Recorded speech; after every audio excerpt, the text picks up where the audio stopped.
Hi guys, and welcome to another episode of Kabir Considers.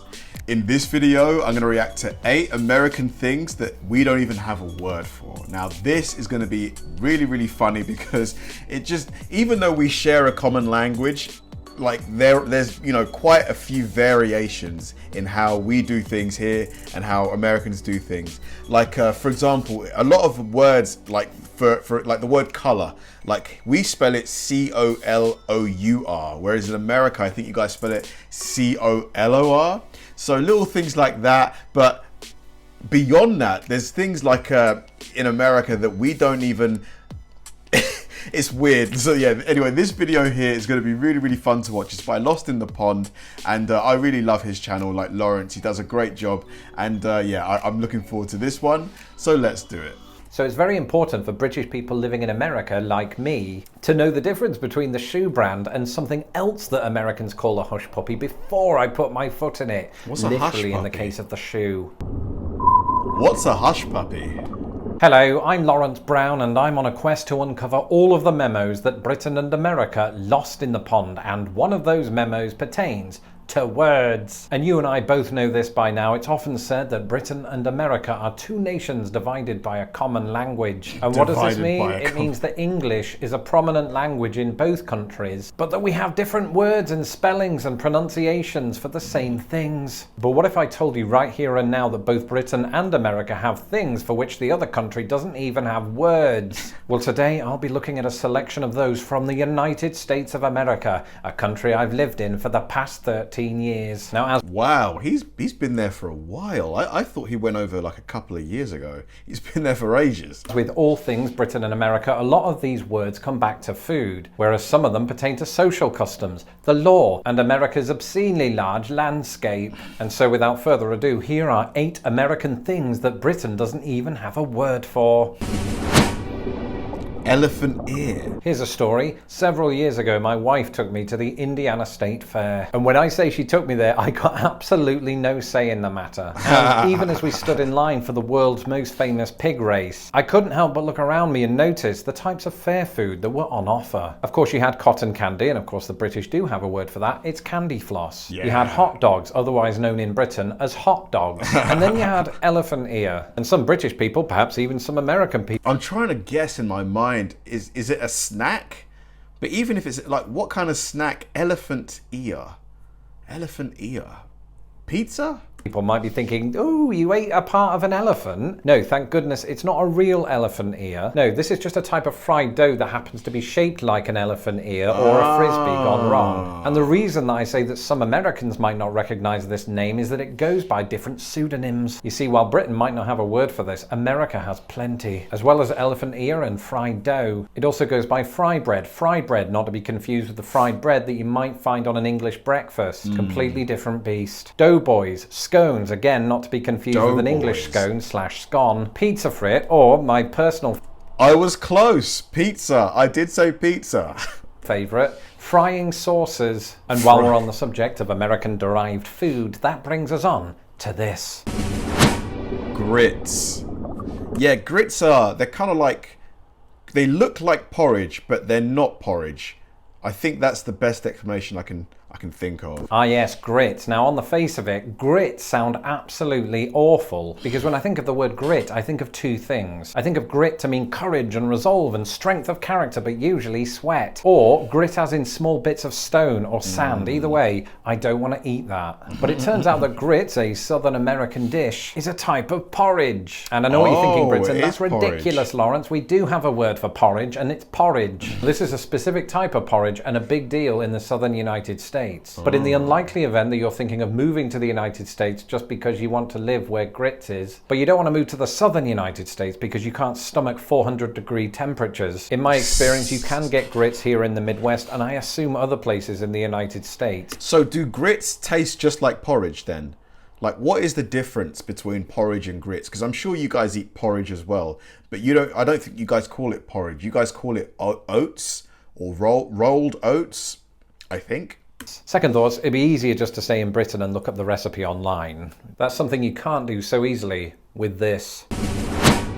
Butte. Butty? Yes, B-U-T-T-E. Now, before I go any further, it's probably important, in the interest of not being demonetized, that I point out that this word is pronounced Butte. And it's probably quite an appropriate pronunciation because buttes are often beautiful, or at the very least, stunning. Now, some people might be thinking, get to the point, what on earth is a butte? Well, a butte is a very specific type of hill, and this specific type of hill is not commonly found in Britain. It's a type of hill that has a flat top and vertical or nearly vertical sides. Think of the Mitten Butte in Monument Valley in Arizona, or Devil's Tower in Wyoming, or to give it its official name, Richard Dreyfuss's mashed potato. And now that we're 3 words into the list, do you want... Yeah, I've never seen a butte before, not in actual real life. I would want to get close to one though. They look really cool. Want me to go on to number 4? In other words, do you want some more? Do you want some more? Do you want some more? Well, bring it on. S'mores. You see what I did there? When I first moved to the United States, I was offered a s'more and I turned it down because I was frightened of what it might be. And then somebody described the contents and my love for them from that moment on only grew, just like my waistline. Of course, Americans know what a s'more is, but this is for my British viewers, i.e. my mum. An official s'more is a roasted marshmallow, right, stuck to a slab of chocolate. Sorry for the noises. And together they are sandwiched between a graham cracker, right? It does look like a tasty snack, to be fair. It does. And if you're wondering what a graham cracker is, it's similar to what the British would call a digestive biscuit, except it's square and Americans pronounce it gram. And because of the fried marshmallow element to all of this, it's perfect to make one while you're camping. And you might be wondering, why is it called s'more with an apostrophe? Because it's a contraction of some more, meaning that my segue surprisingly... Believe it or not, guys, I've never had a toasted marshmallow or a roasted marshmallow. Never had one before. I've been, camping and stuff, and we've had fires, but over here in the UK, at least, I don't think it's very popular to roast marshmallows. What do they taste like? Do they go like crunchy around the on the edge and soft and gooey on the inside? Is that what they're like? You guys are probably sitting at home thinking, what? How have you never had one of those? Sense for once. Unlike this one. Bring on the dogs. Carhop. The word Carhop has nothing to do with dogs because that would be mental. Furthermore, a Carhop is not a type of car that hops because see previous comment. A Carhop is somebody who serves you food but while you're in your car. Wow. Now, of course, it's pretty well known that it's a big part of American culture to order food at the drive-thru, but that's not what I'm talking about. I'm talking about drive-ins. Drive-ins are a still-lasting remnant of a bygone era here in the United States, where you park your car at the designated drive-in, the Carhop comes to you and takes your order, and then brings you your food. And Man, that would be awesome, but I think I would just put on so much weight because for me, walking into the restaurant, walking out, that probably helps me burn a bit of calories, but if I just sit in the car... But it's so convenient though, so convenient. you stay there in this exact same spot right next to the restaurant or cafe or whatever you want to call it. And I personally have come to consider this fine dining even in a Prius.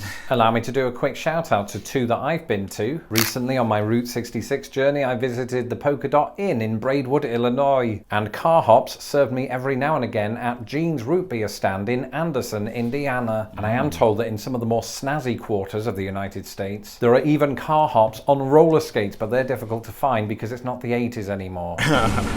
Gosh, carrying food while on roller skates, you better be like an expert roller skater, otherwise, whoop, that food's going up in the air.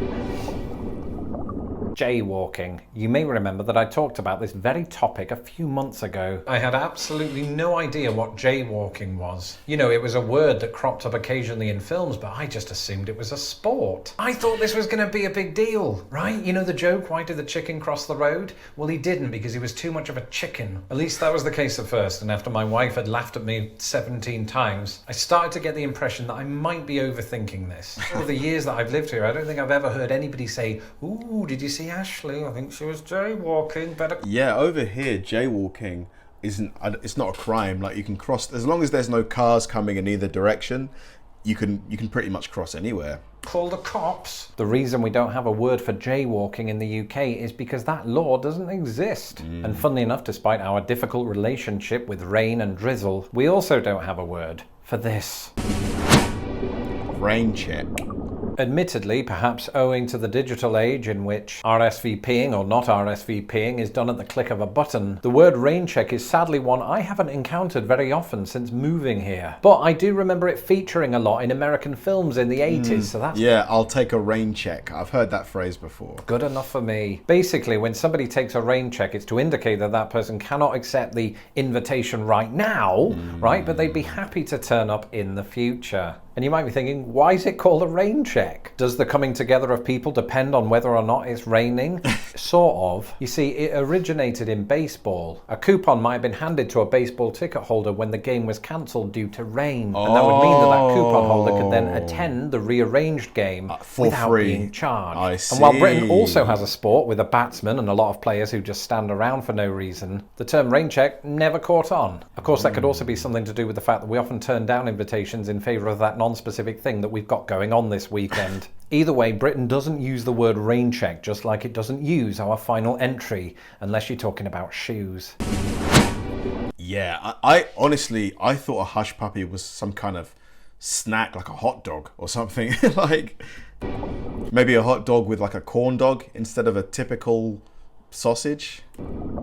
That's right, hush puppy, and to me, and admittedly to millions of Americans, hush puppy was and is a brand of shoe. So it's very important for British people living in America, like me, to know the difference between the shoe brand and something else that Americans call a hush puppy before I put my foot in it, literally in the case of the shoe. Because in the US, and once again, particularly in the southern US, I hope he shows a picture. Is once again another type of fried dough. Specifically, it's a ball about the size of a clement. So there is a hush puppy snack.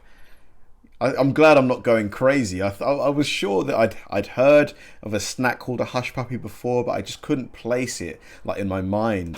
Of deep fried cornmeal batter. And it sounds disgusting, but it's not. And if there was nobody around to keep an eye on me, I could happily eat 50 of them a day, but I'd no longer be alive. Put it this way, from experience, they do taste better than the shoe. And how do I know that? Because I was 11 years old once. That's it for this episode. Let me know in the comments. I really wanted him to show a picture of what a hush puppy looks like, the shoe, because I can't imagine what it would look like. Maybe it has flaps on it, like a dog's ears or something like that.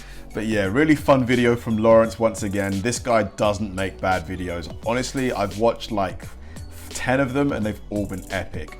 Thanks for watching, guys, and I'll see you in the next one.